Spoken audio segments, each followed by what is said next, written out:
Alors, pour mettre en œuvre les fluides A2L, quelles sont les règles à respecter? Sont-elles spécifiques à cette technologie? Et quels matériels peuvent être utilisés pour être conformes aux normes et aux réglementations en vigueur? Alors, on parle de flux d'A2L, donc il y a certainement une question qui vous brûle les lèvres. Est-ce qu'il faut du matériel ATEX ou créons-nous une zone ATEX avec ces fluides? Tout d'abord, que signifie ATEX? Tout simplement, ça signifie atmosphère explosive et c'est issu de deux directives européennes qui définissent des éléments de sécurité pour le matériel, les équipements destinés à être utilisés en zone ATEX et pour les travailleurs. Donc, quand on parle ATEX, on parle aussi de classification de zones de danger. Ces zones de danger sont classifiées selon la nature du combustible et les conditions de travail. Donc, en ce qui nous concerne, ça va être la nature du combustible, puisqu'on parle de fluide frigorigène. Et la zone ATEX définit trois zones de danger. Il y a la première zone qui est la zone 0, qui est donc la plus dangereuse, on va dire, puisque c'est une présence d'atmosphère explosive en permanence, hein, ou pendant de très longues périodes. Donc, c'est quelque chose qu'on peut rencontrer, je dirais, dans certaines applications comme les stations-service, les pompes à essence, des choses comme ça. On va avoir la zone 1, qui est une atmosphère explosive possible occasionnellement, en fonctionnement normal. Et puis la dernière zone, c'est la zone 2 qui va, elle, définir les atmosphères explosives qui ne sont pas susceptibles de se produire en fonctionnement normal, mais qui peuvent exister sur des courtes périodes. Donc par rapport à nos applications, si nous revenons par exemple à un groupe de condensation avec un fluide A2L, qu'est-ce qui peut se passer? Alors déjà, il faut savoir qu'à la conception, le système ne doit pas permettre la formation d'une zone explosive. Donc ça, c'est quand même important. Et si j'étais amené à installer mon système frigorifique avec ce fluide inflammable dans un local, est-ce qu'il peut être à l'origine d'une formation de zone ATEX? Donc ça aussi, c'est très important. Il faut savoir que le système frigorifique qui sera installé dans une zone ATEX n'est pas mis en cause directement dans la formation de la zone ATEX parce que les exigences ATEX ne dépendent pas du type de fluide frigorigène dans l'installation. Donc ce n'est pas lui qui va créer la zone ATEX.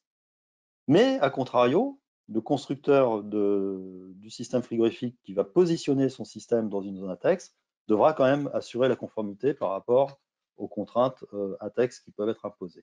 Voilà. Ça, c'est un point qui est quand même assez important, en particulier pour les fluides A2L. Maintenant, au niveau de la mise en œuvre, de quoi avez-vous besoin et qu'est-ce que vous devez savoir pour utiliser les fluides A2L? La première chose qui, à mon avis, est la plus importante, c'est tout d'abord, vous et votre entreprise, vous devez avoir les compétences requises, que ce soit l'attestation d'aptitude ou l'attestation de capacité. C'est obligatoire, comme pour les fluides A1, il faut les mêmes compétences pour les fluides A2L.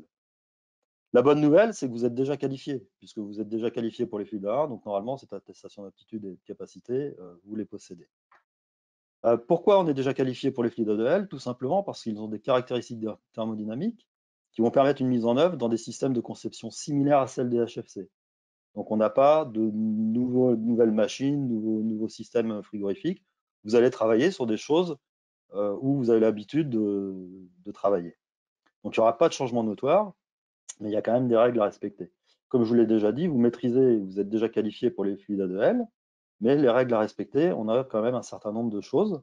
Et comme pour tous les fluides, que ce soit le 455A, le CO2, l'ammoniac, le 448A, le propane, le 448A, enfin la liste est longue et non exhaustive. La première chose aussi qui est indispensable, c'est d'avoir du personnel compétent. Alors au niveau des compétences, comment elles peuvent être établies? On a plusieurs possibilités. Il y en a une, c'est la norme EN 13313, qui va définir les activités liées au circuit de réfrigération et le profil des compétences associées pour les personnes avec, je dirais, qui seront amenées à réaliser ces activités. Pardon. Donc, par rapport à aujourd'hui, il n'y a pas de changement spécifique. Ça, c'est vraiment aussi très important. Vous n'avez pas besoin de remettre en considération ce que vous avez l'habitude de faire. Parallèlement, il y a des normes de sécurité produit. Donc ça concerne plus les gens qui fabriquent les groupes frigorifiques. Donc, c'est des normes qu'on retrouve, Jean en a parlé tout à l'heure, sous des noms EN 60335-289, 60335-240 par exemple. Et ça, c'est des normes que doivent respecter des gens comme TQMC, par exemple. Il y a une autre obligation réglementaire qui est très importante. C'est la directive des équipements sous pression, la fameuse DESP. Ça, c'est un point qui est extrêmement important parce que ça amène des contraintes réglementaires qu'il faut absolument appliquer. En revanche, ce qu'il faut savoir, c'est que cette DESP concerne tous les appareils sous pression. Votre fer à repasser chez vous, centrale vapeur, votre cocotte minute, par exemple, est soumise à la DESP au même titre que les installations de réfrigération. Donc la DESP, elle a défini deux groupes pour classer les fluides frigorigènes. Le premier groupe, c'est celui qui comprend les fluides explosifs, extrêmement inflammables, facilement inflammables, inflammables. Le deuxième groupe, c'est le groupe qui comprend tous les fluides qui ne sont pas cités dans le premier.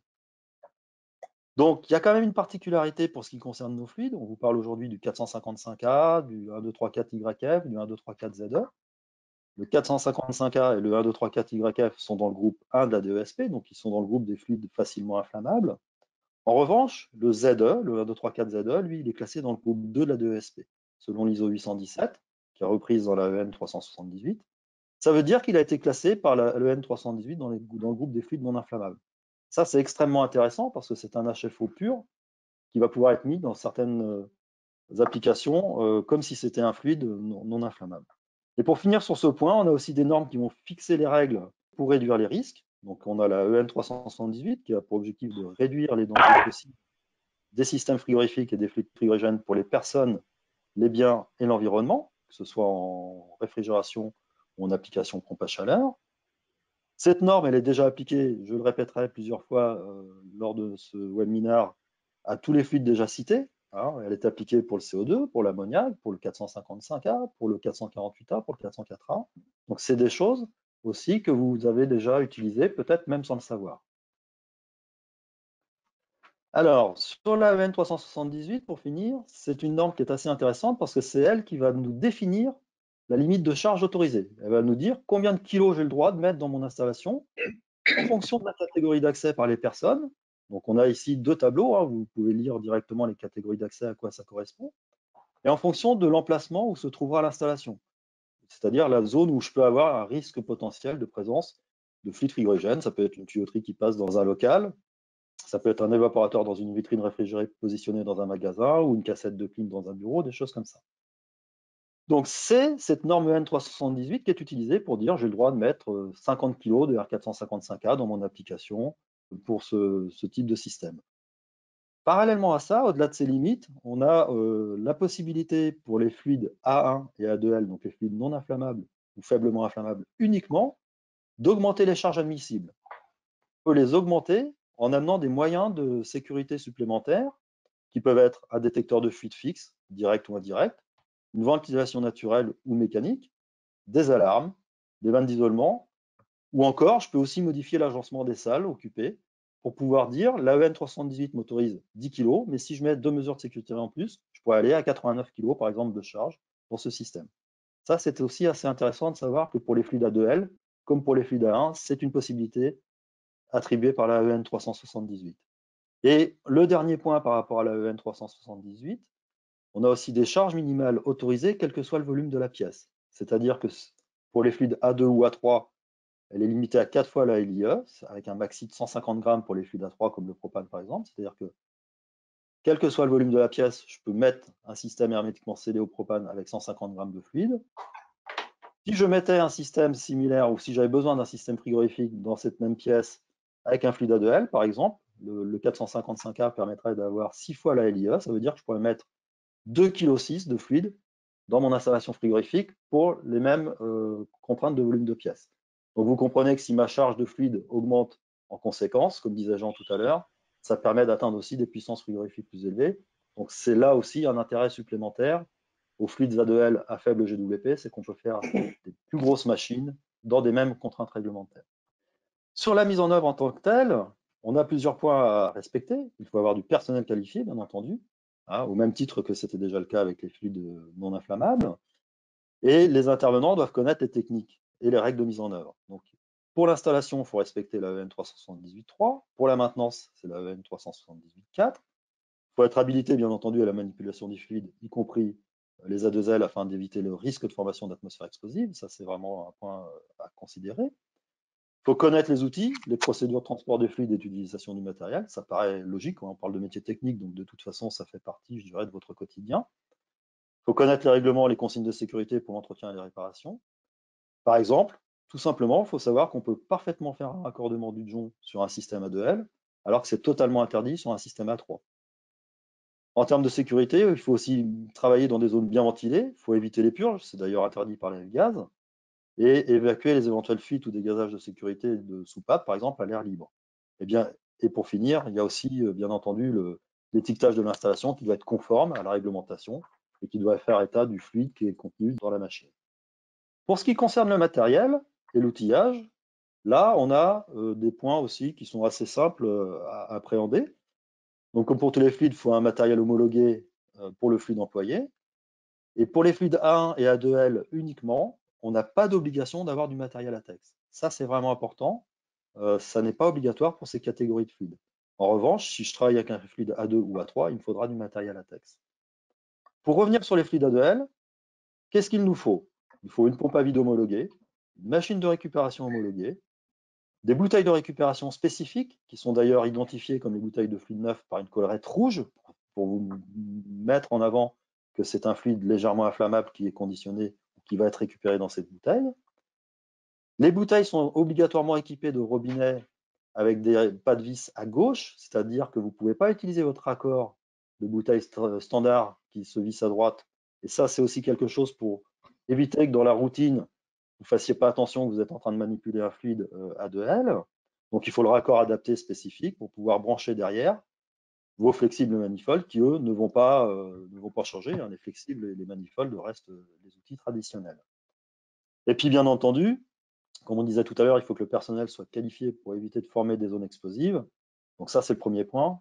Et même si je ne forme pas de zone explosive, à partir du moment où je travaille avec des fluides inflammables, il faut que j'évite toute source d'ignition. C'est-à-dire je ne vais pas braser avec une flamme nue sur un circuit qui contient du fluide. D'ailleurs, ça va exclure quel que soit le fluide. Mais bon, si j'ai une fuite, par exemple, avec un fluide A3 tel que le propane, il faut que je tire bien au vide mon installation avant de mettre une flamme nue. Je ne fume pas, je ne vais pas découper au lapidaire.